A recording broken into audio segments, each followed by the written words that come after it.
보실 하나님의 말씀은 에베소서 5장 10절부터입니다. 에베소서 5장 10절에서 16절까지입니다.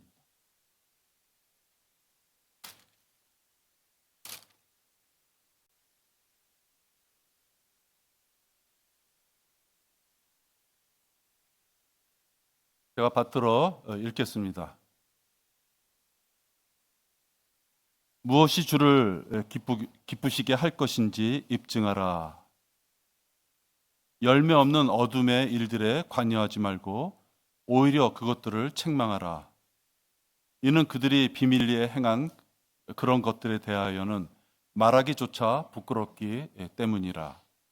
그러나 책망받는 모든 것이 빛에 의하여 드러나니 무엇이든지 드러나게 하는 것은 빛이니라. 그러므로 그가 말씀하시기를 잠자는 자여 깨어라. 그리고 죽은 자들로부터 일어나라. 그러면 그리스도께서 내게 빛을 주시리라고 하셨느니라.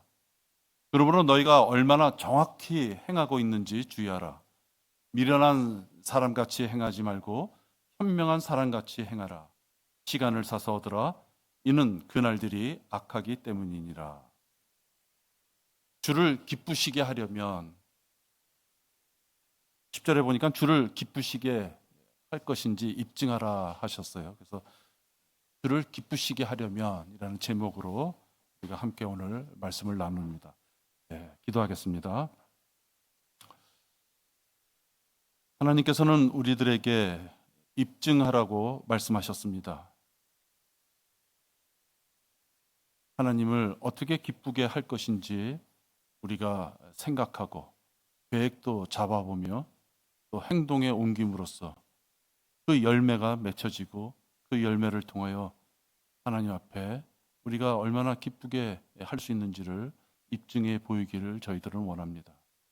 아버지 하나님, 이 시간 저희들 주님이 주시는 말씀을 마음속에 잘 새기며 자기 자신의 모습과 비춰보며 주님께 입증할 수 있는 그런 자세로 다가가는 우리 모두가 되기를 원합니다.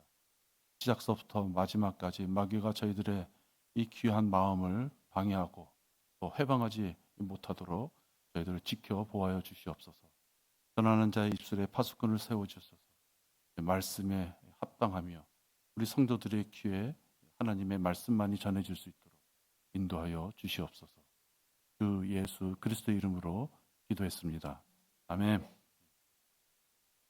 주를 기쁘시게 하려면 제일 먼저 결단력 있게 깨어 일어나야만 합니다. 14절에 보니까 잠자는 자여 깨어라. 깬다는 건 어떤 뜻입니까? 잠자리에서부터 포근한 잠자리, 이불을 걷어차기 힘든 그 잠자리에서부터 깨어라 라고 말씀합니다. 그리고 죽은 자들로부터 일어나서, 죽은 자들은 미동을 할 수 없는 걸 이야기합니다. 옆에서 송곳으로 찔러도 꼼짝 안 하는 거, 그게 죽은 자들이죠. 아무리 인내심이 있다 하더라도 참을 수 없는 고통이지 않겠습니까? 그러니까 일어나는데 어떤 일어남이냐?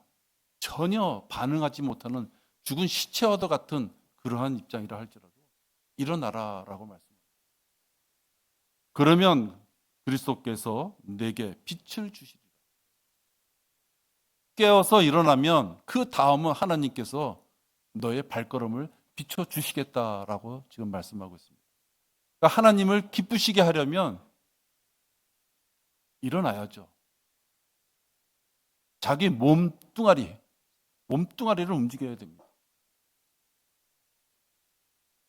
어두운 곳에서 기도만 한다고 되는 것이 아닙니다. 찬양만 힘차게 불러댄다고 해서 되는 거예요. 다른 사람에게 중보기도 해달라고, 자기를 위해 기도해달라고 애걸복걸 한다고 해서 되는 것이 아닙니다. 자기 자신이 자기 몸을 움직여야 됩니다. 자신이 성경 지식이 없다는 것이 얼마나 부끄러운지를 모르는 사람이 있다면 잠에서 깨어 죽은 자로부터 일어나라는 이 말씀조차도 그가 이해하기 힘들 것입니다. 그러나 이제부터라도 알아야 하겠다고, 하나님의 말씀에 대해서 알아야 되겠다고 결단한 자라면 아까 말씀드린 대로 따뜻한 잠자리에서부터 일어나서 찬바람이 부는 곳으로 나갈 수 있는 결단이 있어야만 됩니다. 그동안 안일하게 죽은 자처럼 영적으로 별 볼 일 없이 살아왔다면 이제 다리에 힘을 주고 일어서야만 됩니다. 그러면 그렇게 나서는 자에게 하나님께서 빛을 주실 테니 용기를 가질 수 있다고 말씀하고 있습니다. 찾는 자, 구하는 자, 두드리는 자에게 무엇인가 손에 잡을 수 있습니다. 하나님께서는 찬바람을 맞으며 하나님의 말씀대로 살고자 하는 자에게, 진리의 말씀을 찾는 자에게, 그에게 다가설 수 있으십니다. 손에 칼을 쥐고 전쟁터에 나간 자가 강건한 힘과 승리의 전리품을 하나님께로부터 받을 수 있는 것입니다. 무섭거나 게을러서 훈련이 안 되어 있어서 싸울 생각조차 먹지 못하는 자에게는 패자의 비참함만 있을 뿐이에요. 승리의 잔치라고 하는 것은 싸워서 이기는 자, 훈련장에 자기가 그 위치에 자기 몸을 거하면서 고달픈 훈련에 임한 자, 그 자의 몫입니다. 승리의 함성을 지를 수 있는 자는 훈련에 참가한 자가 지를 수 있습니다. 게을러서 훈련에 참가하지 못한 자는 승리라는 말을 함부로 입에 붙이면 안 됩니다. 자기가 말한 것이 자기 귀에 들려가지고 자기 스스로 도취되면 안 돼요. 승리의 함성, 승리의 전리품은 훈련으로 다져진 자가 나가서 싸워서 이겼을 때 그것이 자기 몫이 되는 것이죠. 입으로만 승리한다고 해서 승리가 될 수 없는 것이죠. 목사의 설교나 권고, 성경을 공부할 수 있는 여러 가지 도구들, 교회 지체들의 그 귀중한 간증, 복음 전파를 함으로써 영적 전쟁에서 벌어지는 그 귀한 경험들, 이런 것들을 하나님께서 우리에게 승리할 수 있는, 승리자가 될 수 있는 훈련으로 삼고자 우리에게 주신 도구인 것이에요. 만약에 이러한 것들을 교만해서 육신적인 어떤 고집과 게으른 습관으로 나는 그런 것들이 없어도 성장할 수 있어 라고 하는 자가 있다면 지금 이러한 기회가 다 무용지물이 되고 말 뿐입니다. 낮은 마음으로 순종하며 겸손하게 목사가 무엇을 얘기하는 것일까? 왜 우리 교회에 이렇게 성경을 공부할 수 있는 이 월계동의 이 작은 교회에 왜 공부할 수 있는 이런 도구를 주셨을까? 왜 힘들게 사는 지체들을 통해서 교제하면서 왜 옆에 있는 지체들을 통하여 성령 하나님이 역사하시는 모습을 내가 알게끔 해주셨을까? 수많은 교회가 있지만 길거리에 나가서 주 예수 그리스도를 믿으십시오. 그래야지 구원받을 수 있습니다. 라는 말을 외칠 수 있는, 전도지를 쭉 하고 내밀 수 있는 그런 교회로 나를 왜 인도하셨을까? 그 모든 조건들을 겸손한 자는 자기 것으로 할 수 있는 것이에요.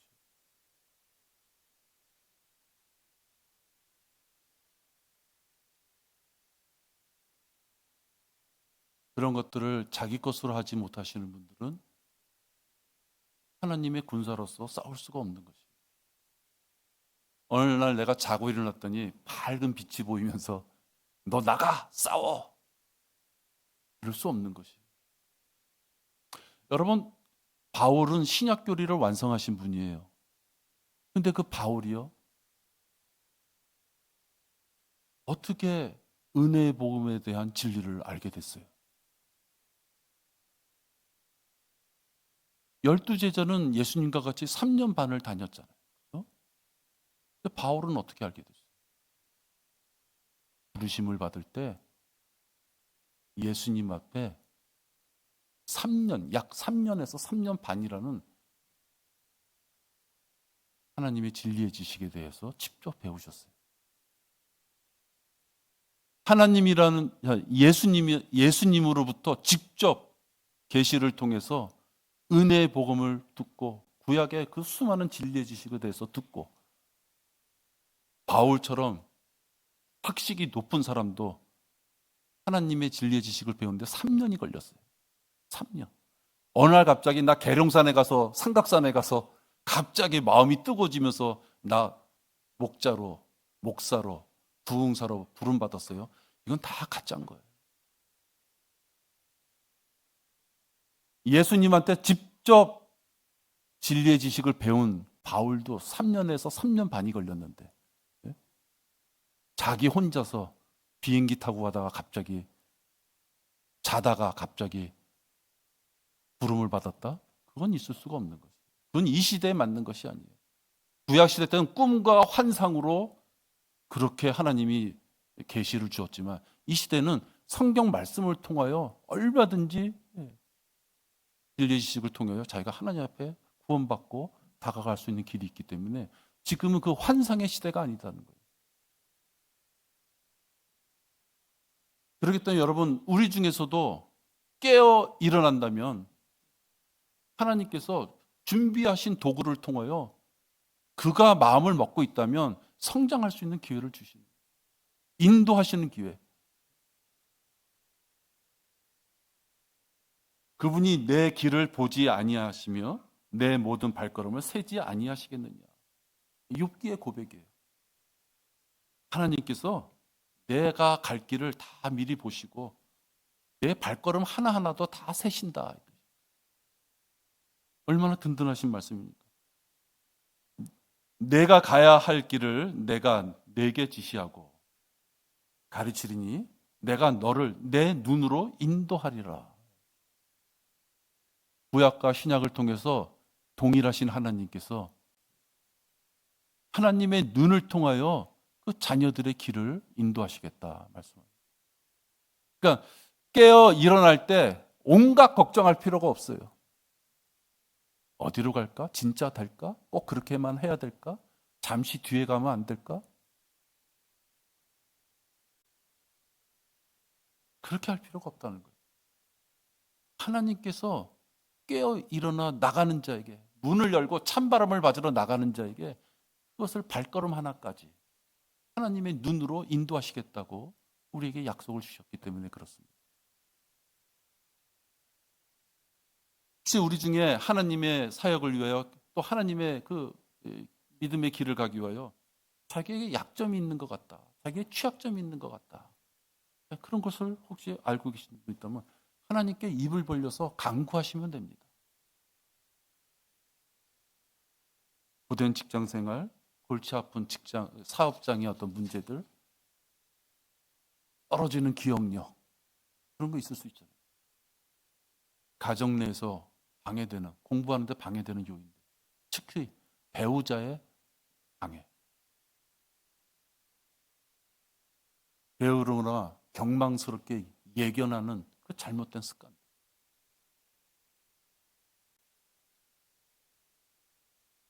마지막으로 절제하지 못하고 함부로 내뱉는 그 경망스러운 입, 그런 것들이 내 습관이 되고 나의 것이 되었는데 분명히 차분하게 정신을 차렸을 때 올바르지 않다 하면 하나님 앞에 간구하는 것입니다. 내가 성장하는데 걸림돌이 되는 일이구나라는 것이 자기가 알게 됐다면 타협하지 말고 다 찍어버려야 되는 것이죠. 찍어버려야 되는 것이에요. 송곳으로 팍 찍어가지고 죽여서 빼버려야 되는 것이에요. 왜? 그것 때문에 내가 성장하지 못한다면. 자신만이 알아요. 자신이 솔직히 알거든요. 하나님을 기쁘시게 하려면 깨어 일어나라. 자, 깨어 일어나서 혹시 길을 갔다면 그 다음에는 어둠의 일을 제거해야 됩니다. 깨어 일어나서 출발했는데 제일 먼저 해야 될 거, 나에게 어둠의 일이 있는지를 살펴봐야 돼요. 열매 없는 어둠의 일들에 관여하지 말고 오히려 그것들을 책망하라. 그 어둠의 일들은 그들이 비밀리에 행한 그런 것들에 대하여는 말하기조차 부끄럽기 때문이라. 그러나 책망받는 모든 것이 빛에 의하여 드러나니 무엇이든지 드러나게 하는 것은 빛이니라. 여러분, 때가 되어 공부해야만 되는 귀한 자녀를 비싼 돈을 들여서 학원을 보냈어요. 학원에서 학원 강사가 하는 학습 방법을 쫓아가지 못해서 결국 그 자녀가 소기의 어떤 목적을 달성하지 못하고 시간과 돈만 소비하고 성과 없이 허무하게 학원을 마치게 됐어요. 여러분, 그러면 그 부모는 얼마나 안타깝습니까? 대래 학생들은 잘 몰라요. 친구 만나고 떡볶이 먹으러 가고 학원 빠져도 부모한테 안 들켰다는 것이 걔네들은 기쁠 모양이지 못 배웠다는 것에 대해서 기뻐하지 않습니다. 그러나 부모는요, 그 얼마나 안타까운 현상이에요. 여기서 우리가 하나 알아야 될 거 있어요. 무슨 이유든지 간에 그 학생이 그 배워야 되는 그 시기에 배우지 못하면 그 학생은 그 시기를 놓친 거예요. 아파서든 바빠서든 무슨 이유든지 간에 배워서 습득해야 될 학원 등록 기간에 못 배웠으면 그냥 못 배운 것이에요. 이유가 없는 것이에요.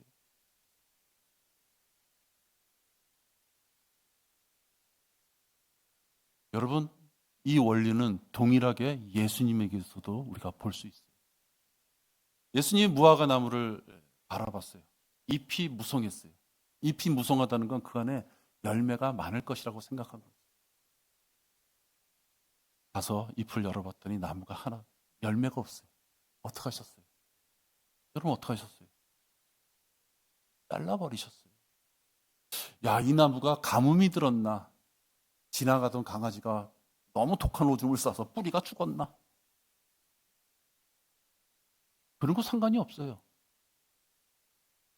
무화과 나무의 잎이 무성해서 열매가 있을 것이라고 찾아봤더니 열매가 없었을 때 익어서 내버리는 것이에요.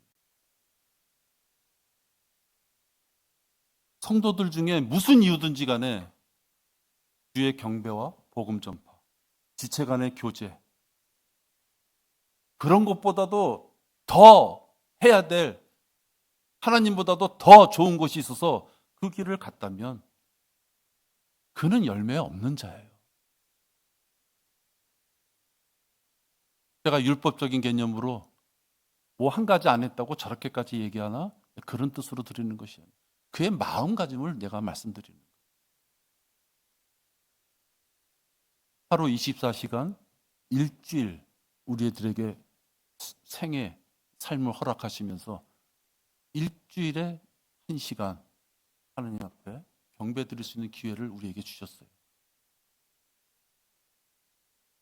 그 경배 시간보다 더 세상 것이 좋아서 세상에 무엇인가를 취하게 하여 그가 움직여서 그 자리에 비었다면 그에게는 열매가 없는 것이에요. 무화과 나무 열매 없을 때 찍어버리는 것처럼 열매가 없으면 하나님 앞에 해명할 길이 없는 거예요. 왜 이런 말씀을 드리느냐? 여러분, 우리 지체들 이렇게 있지만 생활 수준, 어떤 가정 환경, 쉽게 말해서 먹고 사는 문제 다 우리 다 대동해요. 뭐 얼마나 차이가 있겠어요. 그 중에서 하나님을 섬기는 자와 섬기지 못하는 자는 그에게 달려있다. 열매 있는 자가 될 것이냐, 열매 없는 자가 될 것이냐는 것은 그의 몫이다. 구차하게 사유를 댈 필요 없다. 성도가 열매를 수확하는 청년으로 성장하는데 방해가 되는 것, 그게 바로 어둠의 일들입니다. 어둠의 일들, 그러니까 뭐 복면 쓰고 강도질하고 살인자처럼 돌아다니고 사기나 치러 다니고 그런 어둠의 일들이 아니에요. 우리 중에 그런 사람이 어디 있습니까? 그러나 이 말씀은 우리에게 주셨다는 거예요. 하나님의 말씀대로 성장하는데 방해가 되는 것, 그게 바로 오늘 말씀하시는 어둠의 일이에요.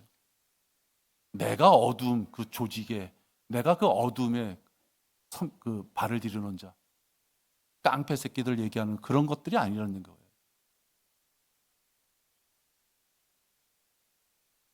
성장해야 되는데 성장하지 못하게 은밀하게 붙잡는 아주 게으른 습관,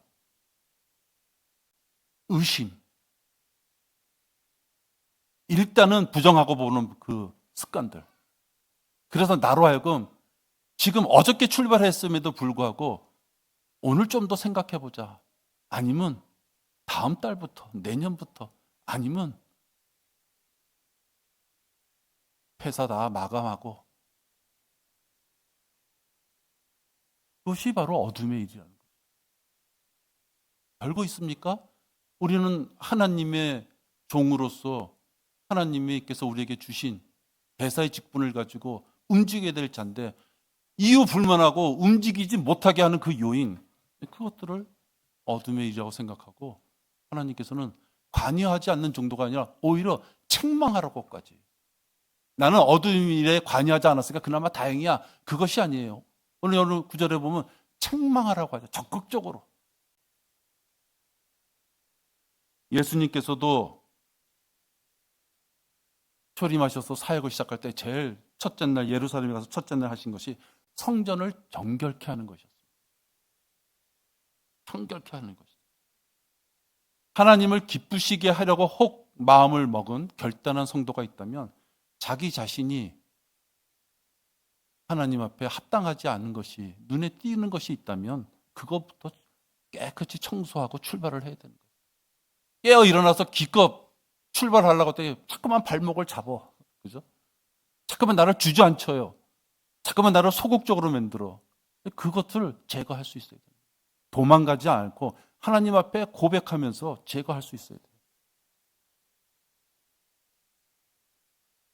게으름과 고집, 보잘것없는 어떤 생애의 경험, 영혼을 사시는 하나님께서 계획해 놓으신 이 하나님의 사역에 일평생 기껏 살아야 몇 년 살지도 못하는 우리들의 이 작은 머리를 가지고 그런 것들을 성령의 전에다가 잘 간직하면서 하나님의 말씀이 섭리하지 못하도록 방해가 된다면 그거는 끄집어내야 되는 거죠.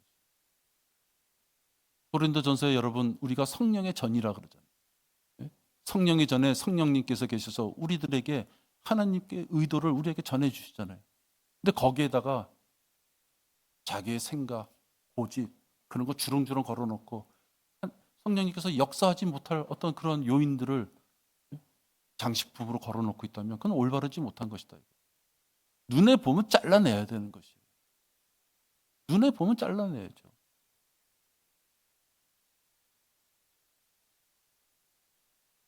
이렇게 출발했다면, 이렇게 해서 한참 길을 갔다면 그 다음에 뭘 해야 돼요? 내가 올바른 길을 가고 있는지를 수시로 점검해야 돼요. 이걸 보세요. 15장. 그러므로 너희가 얼마나 정확히 행하고 깨어서 일어나서 자기의 더러운 것들을 다 정리하고 이제 출발을 했어요. 한동안 출발했어요. 1년이든 한 달이든 출발했어요. 그러면 수시로 체크하라는 거예요. 어떻게 체크해요? 정확하게 행하고 있는지. 여기서 정확한 건 없어요. 말씀의 기준으로 봤을 때 정확하게 행하고 있는지 체크해봐라. 그것이 미련한 사람같이 행하지 말고 현명한 사람같이 행하라. 여러분 어렸을 때 운동장에 이렇게 줄 그려봤어요? 주전자에 물 담아가지고 물이 이제 빨리 소진될까봐 떨어질까봐 물주전자 주둥이에서 물 조금씩만 쏟으려고 주둥이만 싹 보고 가다 보면 어떻게 돼요? 이렇게 빗나가잖아요. 그렇죠? 정확히 하려면 어떻게? 멀리 보고 멀리 푯대를 바라보고 나가는 자는 그런 실수가 안 나는데요. 그 물주전자 주둥이 보면서 물 쏟아 빨리 떨어질까 그것만 보고 가다 보면 삐뚤삐뚤 가는 거예요. 기껏 줄을 그렸는데 직선이 아니라 약간 곡선이야. 욕 먹죠. 야, 왜 그래? 그러죠.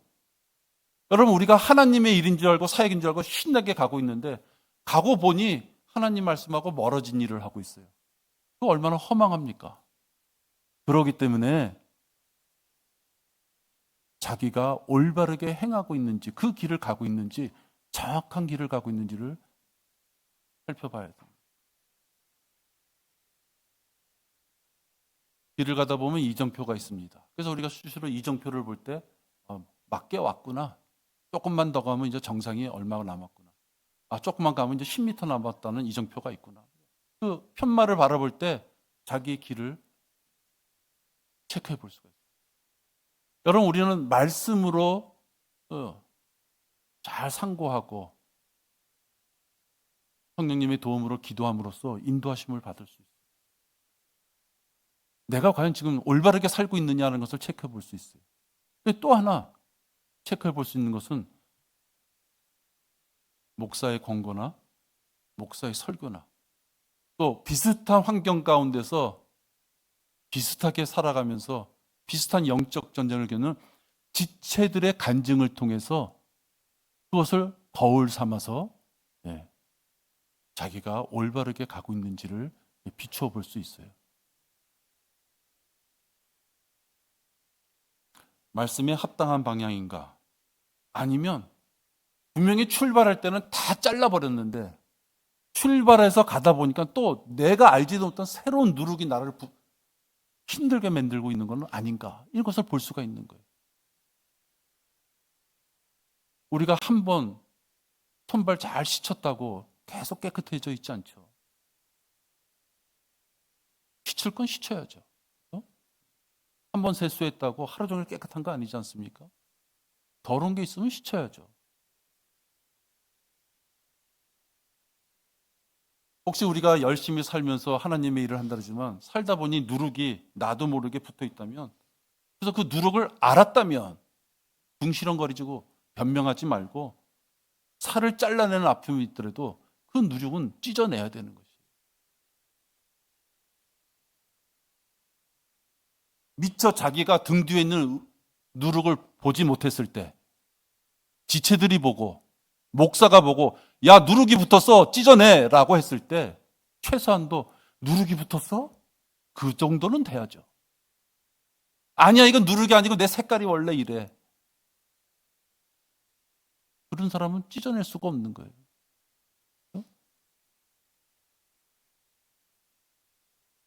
누룩을 누룩으로 알려면 성경 지식이 있어야 돼요. 교단의 교주가 어떤 멋있는 교회, 대형교회 목사, 그 사람들의 말이 기준이 되는 것이 아니라 최종 권위는 성경 말씀에 의한 기준이 최종 권위가 돼요. 저건 누룩이구나. 찢어내야 되겠구나. 그 기준은 뭐냐? 성경 말씀이 기준이 돼야 돼요.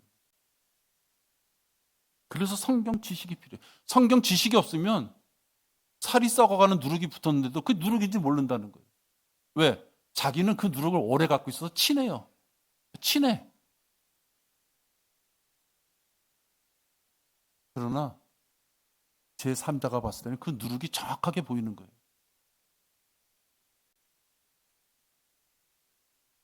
성경 지식이 없는 자, 한마디로 말하면 진리에 대한 공부를 하지 않는 자는 나침판이 없어요. 자기가 어디로 가는지를 몰라요. 이정표가 말씀으로 세워져야 되는데 말씀을 모르는데요. 교회를 10년, 20년 다니면 뭐예요? 말씀을 모르는데. 할렐루야, 아멘 그 용어밖에 모르는데. 사랑합니다. 그 말밖에 모르는데요.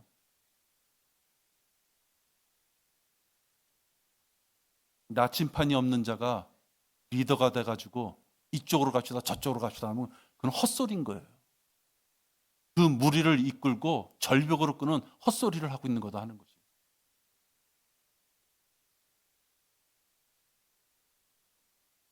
주님의 말씀을 가져야 되는 거예요. 나침판으로 가져야 되는 거죠.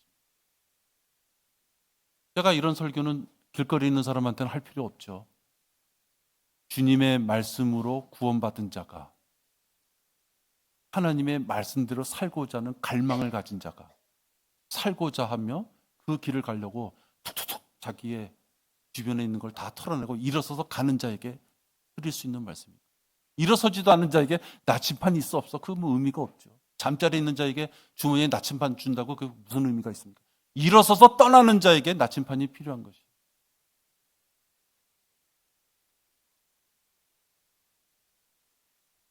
이렇게 자기의 길을 가고 있다면요.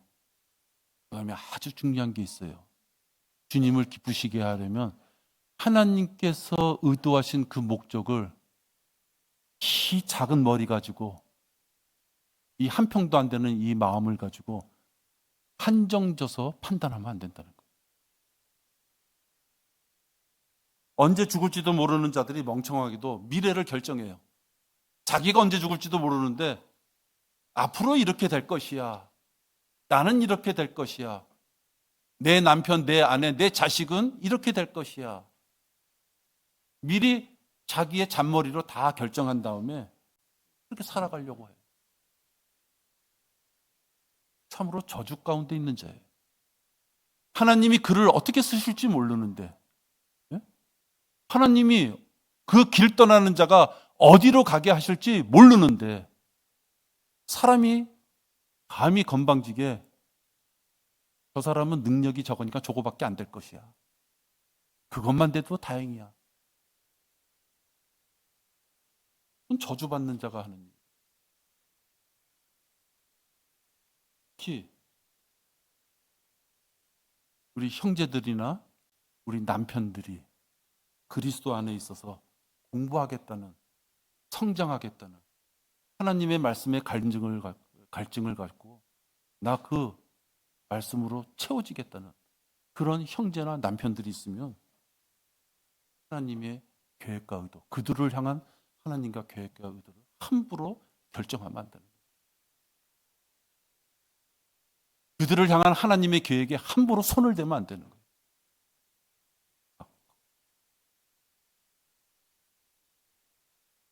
제가 지금 말씀드린 그 형제들은, 그 남편들은 혈과 육이 아니라 영적인 악에 대항하며 싸울 수 있는 하나님의 군사가 되고 하나님의 일꾼이 되기 위하여 그 길을 떠나는데, 감히 세상적인 기준 판단을 것을 가지고 함부로 입이 방정이라 판단하면 안 되는 거예요.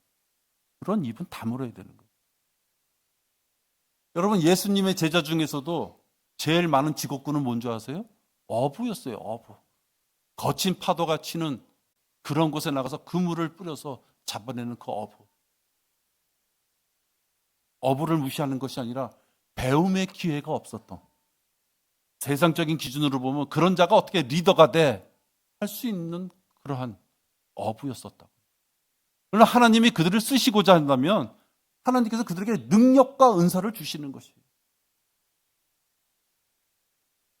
그물을 치고 자녀들을 하나님께로 인도할 수 있는 어부의 특성을 봤을 때 그들을 쓰시는 거예요. 베드로가 온순했습니까? 베드로가 공부 잘했어요? 베드로가 사교성이 높다고 되어 있습니까? 베드로가 인품이 좋은 자라고 어디 되어 있어요? 우리에게 보는 성경은 급하고 다소 과격하고 그런 자라도 하나님께서는 12제자 중에서도 으뜸가는 제자로 그를 사용하는 거예요. 그가 예수님을 3번씩이나 부인하는 죄를 저질렀어도 그를 다시 쓰시잖아요. 어떻게 쓰셔요? 나를 사랑하느냐? 나를 사랑하느냐? 나를 사랑하느냐? 3번씩이나 물어보시면서 그가 회개하고 돌아올 수 있는 기회를 주시죠. 하나님이 쓰시고자 하면 쓰시는 것이에요. 왜 쓰세요? 우리가 이해가 할 것이 아니다는 거예요. 성급하게 하나님의 계획에 대해서 의문점을 제기하지 마셔요.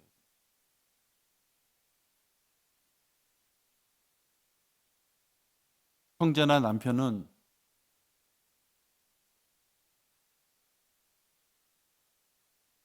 자식이기 전에 그들은 하나님의 아들이에요. 구원받은 자라면 내 남편, 내 자식이기 이전에 하나님의 아들이라는 것이에요. 하나님의 아들, 하나님의 것을 업신여기지 말아야 되는 거예요. 성경은 세리와 창녀, 간음자, 살인자, 도망자 이런 자들을 써서 예수님의 족보에까지도 들어가고 하나님의 역사를 이루세요. 그러면 세리, 창녀, 도망자, 성질이 급한 자, 간음자, 살인자 이런 자들이 성경에 하나님의 계보에 들어가 있다 이거예요. 예수님의 계보에 들어가 있다 이거예요. 예수님의 계보는 거룩한 계보가 아니에요. 그러나 그들을 통해서 하나님께서 역사하셔서 그들을 통하여 하나님의 경륜이 이어질 수 있게끔 하시기 위해서는 그분들도 쓴다 이거예요. 그러니 자기 코끝도 제대로 보지 못하는 우리 인간들이, 여러분 여기 코끝 자세히 보이세요?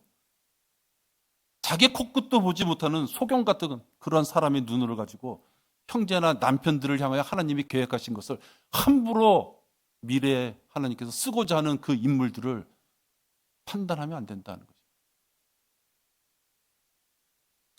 하나님께서는 가정을 보호하고 부양할 책임으로 또 영적인 책임까지도 남편들에게 주었습니다. 그리고 여자에게는 아내로서 남편을 내조하고 자녀를 양육할 어머니로서의 역할을 주셨어요. 또 주 하나님께서 말씀하시기를 남자가 혼자 있는 것이 좋지 않으니 내가 그를 위하여 돕는 자를 지으리라. 남자가 혼자 있는 것이 좋지 않으니 돕는 자를 주셨어요. 여자가 먼저 아니에요. 아내가 먼저 아니란 말이에요. 하나님 말씀에 따라서. 이렇게 남자는 여자와 분명 달라요. 신체 구조도 다르고 기호도 다르고 사고의 방향도 다르고 능력도 달라요. 나누시는 하나님께서, 잘라내시는 하나님께서 남편과 아내 사이에 분명하게 질서와 역할을 주셨어요. 성경의 1장 1절서부터 교환계시록 22장 마지막 절까지 성경을 믿는 우리 모두는 남편과 아내의 역할을 질서상으로 나눠 놓으셨다. 아내들이 남편보다 능력이 부족하다 그런 뜻이 아니에요. 능력 많으신 분도 있죠. 얼마든지 있죠. 그러나 질서로 보면 남편이 할 일과 아내가 할 일을 나눠 놓으셨기 때문에 아내들은 이 남편이 영적으로 성장하는데 모든 걸 투자해야 되는 것이에요. 모든 걸 투자하시라고요. 어디다 뭘 하고 있어요? 남편이 영적으로 성장하는데, 어떤 한 가정의 형제가 성장하는데 필요한 것이 있다면 아내와 엄마, 어머니로서 역할은 뭐냐? 성장하기 위해서 모든 걸 투자할 수 있는 그런 분이 되어야 됩니다. 집에서는 아내로서, 어머니로서 역할에 충실하지 않으면서 복음 전파와 헌신을 위하여 집 밖을 돌아다녀요? 그건 균형 잡힌 성도의 삶이 아닌 것이에요. 자기 자녀, 자기 남편 세워야 될 거 아니에요. 그걸 안 세우고 바깥으로만 돌아요? 균형 잡힌 모습이 아닌 것이에요. 복음 전파라는 것이 잘못됐다, 그냥 그걸 얘기하는 것이 아니잖아요. 내 남편, 내 자식, 그들이 무너져 가고 있는데 전도지만 들고 바깥으로 나가요? 그게 무슨 의미가 있어요? 균형 잡힌 생활을 해야 돼요. 성경 지식에 갈증을 품은 남편이 혹 거친 세상 일로 피곤해서 집에 들어왔다면 그가 육체적인 쉼을 가질 수 있도록, 충분히 쉴 수 있도록 아내가 마음을 다해야죠. 아내가 마음을 다해야죠. 이것은 선택의 문제가 아니라 그 아내가 남편한테 최선을 다하는 것 모습은 본분이다 하는 거예요. 아내의 의무다 하는 것이에요. 머리가 되는 가장이 세상 일로 지쳐서 집을 돌아왔어요. 너무 지쳐 힘들어. 기도하기도 힘들고 말씀 공부하기도 힘들고 아내와 영적인 교제하기도 힘들어요. 그럼 누가 좋아하겠어요? 마귀가 좋아하겠죠. 마귀가. 머리가 되는 남편이 지쳐서 들어왔을 때 그 남편을 세워줄 수 있는 것은 아내밖에 없는 것이에요. 같은 지체라고 다른 집 아내가 그거 해줄 수 있어요? 그죠? 아웅다웅 싸우든 뭐든 뭐가 맞느냐 안 맞느냐 해도 그 집에 그 남편의 아내가 그 일을 유일하게 감당해 줄 수 있는 것이에요. 아내들아, 너희는 너희 자신의 남편에게 복종하라. 그것이 주 안에서 합당한 것이라. 골로새서 3장 18절이에요. 신약에 나온 말씀이에요. 뭐 구약에서는 아내들을 찌그리고 있어라. 신약에서는 남녀가 동등하다. 그런 뜻이 아니에요. 여자의 인격을 무시하라는 것이 아니라 서로 사랑하고 아껴주되, 여자가 해야 될 직분은 뭐냐? 아내로서 남편에게 복종하라. 그 복종하는 것이 주 안에서 합당한 것이다. 남편과 형제들이 공부할 수 있는 환경이 혹 집안에서 불편하다면 그 집을 다 뒤집어 엎으세요.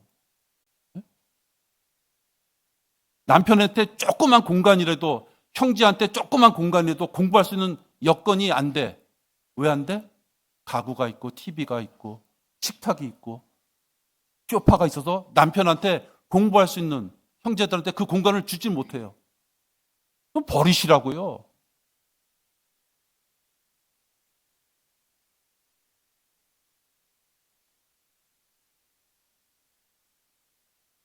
그 남편과 형제가 하나님과 교제할 수 있는 그 환경을 그 아내가 제공해 주지 않으면 아무도 제공해 줄 수가 없어요. 매일 마음으로만, 집에 들어오면 TV 소리 들려. 집에 들어오면 라디오 소리. 집에 들어오면 막 설거지하는 소리.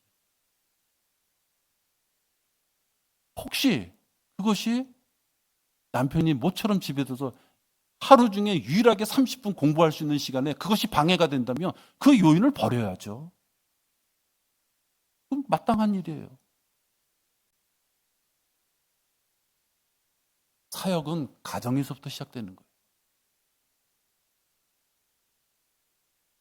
남편은 수많은 형제들 중에 한 명이 아니에요.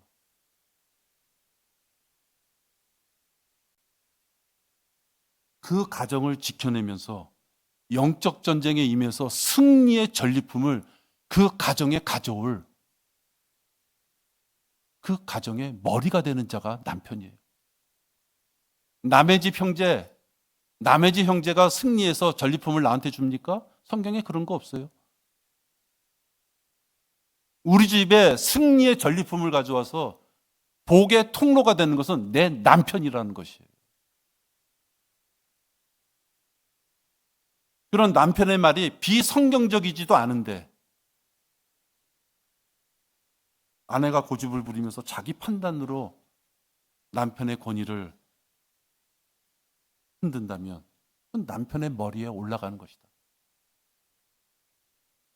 잠시 조금 돌아가거나 잠시 쉬었다 가거나 잠시 조금 손해를 보면 될 것을 가지고 남편의 권위를 떨어뜨리며 하나님의 질서를 깨트리면 안 된다는 거예요. 아내가 굳어버린 자신의 삶의 패턴을 개선하지 못하고 돕지는 못할 망정 성장하라는 남편의 걸림돌이 되면 안 되는 거예요. 하나님이 계획에 방해가 되면 안 되는 것이에요. 여러분, 부부가 함께 하나님 앞에 종으로서 섬긴다면 그 시너지 효과가 얼마나 큽니까? 여러분들 친구들하고 공부할 때 그렇잖아요. 졸 때 깨워줄 수도 있고 그 친구가 미처 그 부분을 못한 거 있으면 야, 내 거 봐. 도와줄 수 있잖아요. 잘 노트해가지고 남편이 피곤함에도 불구하고 여보 말씀 들으면서 이거 봐봐. 무슨 말씀을 할지 모르는 그 자세하고 이미 영상에서 나오는 말씀이 무슨 말씀인지를 할 것을 눈앞에 두수세수 앞을 내다보면서 노트를 보면서 공부하는 거하고 이게 얼마나 차이입니까? 이건 무궁무진한 차이예요. 아내가 현미경이 되어줄 수 있어요. 남편이 궁금한 게 생겼어. 직장에 나가야 돼. 그럼 아내가 그걸 알아보는 거예요. 얼마나 제공해 줄 때 힘이 돼요? 아내가 참고서도 되어줄 수 있는 거예요. 아내가 조교가 되어줄 수 있는 거예요. 남편이 왠지 좀 게으름을 피워. 여보 왜 시간 됐는데 공부 안 해요? 여보 왜 영상 틀어놓고 왔다 갔다 해요? 육신을 가진 우리들이 누구나 그럴 수 있기 때문에 아내가 남편을 조력하는 자라면, 그래서 두 사람이 하나의 목적을 향해 달려갈 수 있다면 그 남편이 하나님 앞에 쓰여지는 일꾼으로서 성장하는 데 있어서 그 아내의 힘이 얼마나 크겠느냐 하는 거예요. 하나님께서 이루고자 하시는 그 계획과 의도에 불순하게 의구심을 품고 단정적으로 남편이나 형제를 바라보면 안 돼요. 어떻게 쓰실 줄 알아요? 어떻게 그에게 능력을 주실 줄 알아요? 본인도 모르는 능력으로 깜짝 놀랄 때가 있다고요. 야, 내가 그걸 했구나. 본인도 모르는 하나님의 역사심으로 쓰임을 받는 걸 봤을 때 깜짝 놀란단 말이에요. 근데 어떻게 감히 다른 사람이 하나님의 의도를 갖다가 한정 지어가면서 판단하느냐 하는 거예요.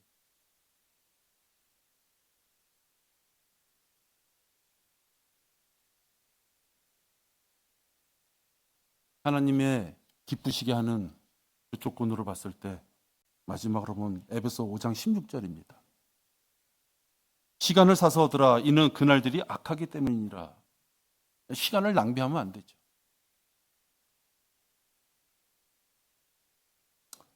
히말라야 정상을 향하여 가는 길은 여러 가지 길이 있습니다. 근데 혹시 나는 그래도 내 이름을 걸고 이 송근창 길, 그래서 개척자 이름으로 내 길을 좀 하나 만들고 싶어. 야, 송근창 루트 뭐 이런 거 있잖아요. 그렇게 특별한 목적을 가진 자가 아니라면 산의 정상 올라갈 때 어떻게 올라가면 좋아요? 가장 쉬운 길로. 남이 개척해 놓고 혹 남이 폴대 좀 박아 놓은 데로 올라가면. 그죠?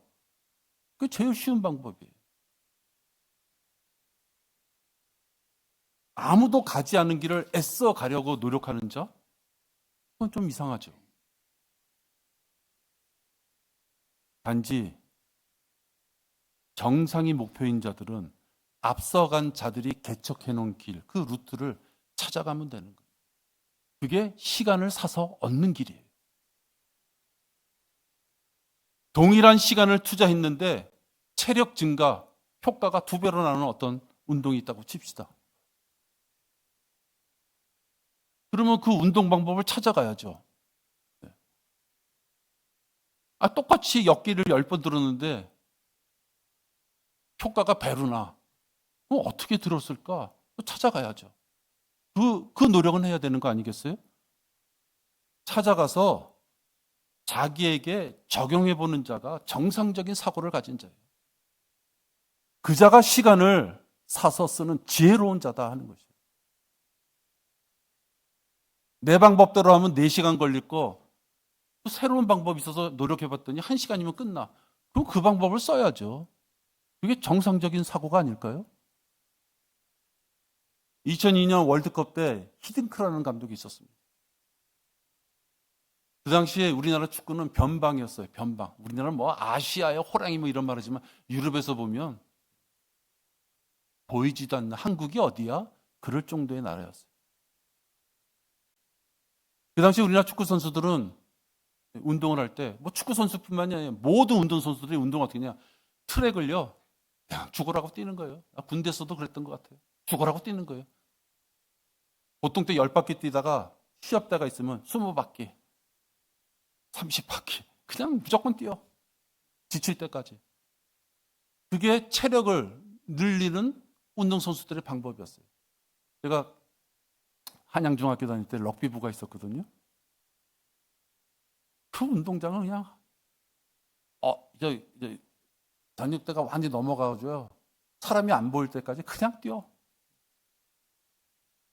전략적인 훈련은 별로 없어. 그냥 뛰어. 근데 히딩크가 새로운 방법을 하나 주어졌어요. 뭐냐? 10m든 20m든 구간을 정해놓고요. 10번, 20번 뛰게 한 다음에 기록을 체크하는 거예요. A와 B 거리를 10m 정해놓고 반복하는 거예요. 리턴하는 거예요. 죽어라고 가서 10m 가서 찍고 또 이쪽 가서 찍고 또 찍고 죽을 힘을 다해서 10m, 20m를 반복하다 보니까 선수들은 입이 이렇게 났어요. 막 욕이 나와요. 내가 대한민국의 대표인데 축구공 가지고 차면서 훈련을 해야 되는데 그런 건 안 시키고 히딩크가 죽어라고 그냥 띵뛰기만 시키니까, 특히 고참 유명하다는 사람, 그런 사람들 입을 통해서 안정환 이런 사람들, 공 좀 찬다고 했던 사람들은 불쾌한 거예요. 야, 우리가 무슨 저기 육상부 선수냐. 그러나 히딩크가 가르쳤던 건요, 그 당시에 유럽의 초 16급 되는 축구팀들도 하는 훈련이었던 거예요. 히딩크가 변방에 와서 최신 운동 기법을 일러줬더니 죽어라고 운동장만 그냥 다람쥐 쳇바퀴도 뛰던 자들은 왜 이런 우리한테 이런 훈련을 시키느냐고. 근데 히딩크가 대단했던 것 같아요. 그냥 시킨 거예요. 얼마나 욕 많이 했어요. 5대0 히딩크라 그랬나요? 왜? 공각화하는 훈련을 안 하고 띵뛰기만 하니까요, 평가전만 하면 다 지는 거예요. 사람들이 얼마나 욕을 했는지 몰라요? 진짜 욕 많이 했어요. 실질적으로 본 경기가 시작되자 탄력이 붙은 그들은 체력과 지구력에서요, 전 세계 1등이었어요. 기술이 떨어져서 그렇지. 혹시 우리나라의 세계 4강이라는 어떤 목표를 이루게 된 거예요. 히딩크라는 사람을 통해서 최신 기법을 들여와서 효율적으로 운동할 수 있는 방법을, 체력을 증강할 수 있는 방법을 주었고, 그것이 접목되었을 때 아시아에서 일본보다도 뒤지던 우리들이 세계 4강에 올라간 거예요. 타당한 개선 방법이 있다면 받아들이는 자가 밀어나지 않고 현명한 자인 거예요. 제가 말씀드리는 게 뭐 어려운 얘기입니까? 당장은 익숙하고 편한 듯하지만 그대로가 좋다는 나탐에 빠지면 정체되어 있는 게 아니라 뒤로 물려가는 거예요. 왜? 빠른 자들은 치고 나가는데 나는 계속 그 자리에서 뭔가 땀은 흘리지만 그냥 허덕이고 있는 거예요. 앞서간 믿음의 선배들이 좋은 책을 주고, 앞서간 믿음의 선배들이 공부한 여러 가지 경험을 통하고, 앞서간 선배들이 영적 전쟁에서 이겨나갈 수 있는 그 경험을 통하여 서로 교제하며 성장하고자 힘을 쏟고 있는데, 다 필요 없어, 나는 내 방법대로 할 거야. 그 우리나라 축구 선수 같은 경우가 되는 거예요. 시간을 낭비하지 말고 효과적이고 체계적으로 공부할 수 있는 프로그램이 우리에게 주어져 있어요. 우리에게 주어져 있다고요. 공짜로. 여러분, 저는 허덕이면서 돈 냈어요. 그것도 현금 안 냈다고 욕먹으면서 공부했어요. 카드로 결제했더니 현금 내래. 여러분, 지금은 시대가 더 좋아졌어요. 뭐 노트북 있어요? PC 있어요? 다 필요 없어요. 여기 그냥 저희 핸드폰만 탁 키면은 그냥 저기 태평양을 건너서 그냥 나한테 내 방에, 내 책상에 귀한 그 정보가 왁 떠요. 무료야.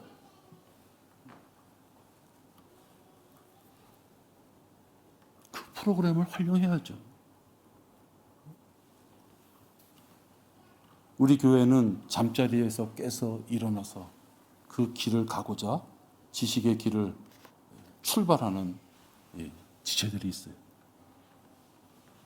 여러분, 이게 얼마나 감사한 줄 아세요? 내가 요즘에 이렇게 아파트 이렇게 돌면요, 저녁 먹고 아파트 돌거든요. 어저께는 그런 생각이 들었어요. 가을 바람이 살살 부는 거예요. 갑자기 진짜 여러분 얼굴이 다 생각나는 거예요. 한 명도 놓치지 말고 공부했으면 좋겠다. 진심이에요. 한 번도 놓치지 말고.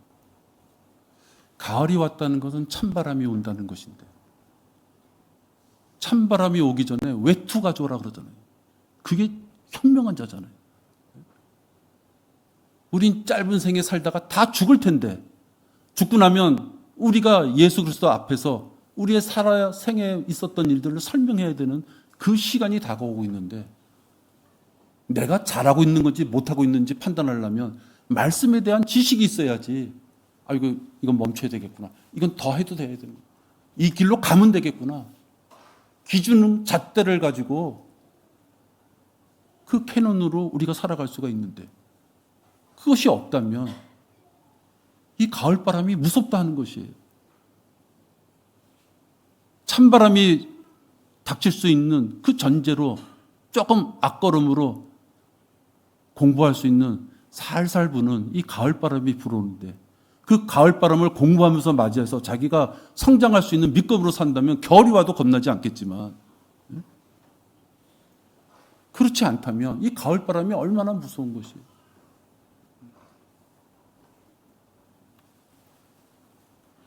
여러분, 고된 훈련에 힘차게 참여하는 우리 지체들, 우리 교회에 그런 지체들을 주셨음을 저는 하나님께 감사를 드립니다. 특히 TTP 과정에 들어오셔서 자기를 그 규율간에 집어넣고 지체들과 같이 보조를 맞춰가면서 이제 발걸음을 띄는 우리 형제들, 저는 너무너무 감사해요. 하나님께서 그런 분을 주신 것이. 저는 그분 중에 단 한 명도 낙오됨이 없이 우리 교회 일꾼이 되고, 우리 교회를 떠나서 하나님의 진리의 말씀을 사수하고 전파하고 세상을 진리의 빛간으로 인도하는 그런 일꾼이 나온다면, 여러분, 우리 대형 교단이 뭐가 부러웠겠어요? 이래도 구원 못 받고 저래도 구원 못 받고 아무런 확신 없이 종교 생활하는 그들이 무엇이 우리가 부럽겠어요? 이제 막 출발하는 우리 특히 형제들, 여러분들 기도 많이 해주십시오. 우리 교회도 강성해지고 우리나라의 바른 복음도 사수하고 전파할 수 있는 그 형제들이 되기를 원합니다. 기도해 주십시오. 그것이 주님을 기쁘시게 하는 일입니다. 기도하겠습니다. 하나님 아버지, 감사를 드립니다. 저희들 너무 미약하고 너무나도 힘이 없습니다. 그러나 우리는 분명 하나님께서 우리들을 위하여 무엇을 준비하셨는지 말씀을 통하여 우리가 이렇게 살짝 바라볼 수 있게 하셨습니다. 하나님께서는 쓰시고자 하는 자를 능력과 은사를 통하여 쓰셨습니다. 우리 또한 그 대열에서 열애될 아무런 이유가 없습니다. 아버지 하나님, 지금 내 가정 형편, 나의 직장 형편, 나의 재물, 또 나의 건강, 모든 것들이 지금은 너무나도 암울할지 몰라도 머리를 들고 주님이 주신 말씀 가운데 살아갈 때 분명히 빛을 우리에게 주시겠다 하셨사오니, 그 믿음으로 말씀을 쫓아 행하며 아버지 하나님, 주님께서 보시기에 합당한 일꾼이 되도록 인도하시고 저희들을 붙잡아 주시옵소서. 그를 위하여 우리 모든 지체들이, 모든 아내들이, 모든 부모들이 공부하고자 하는 그 늠름한 우리 형제와 남편들에게 조력자로서의 그 면모를 잃지 않도록 인도하여 주시옵소서. 주 예수 그리스도 이름으로 기도했습니다. 아멘.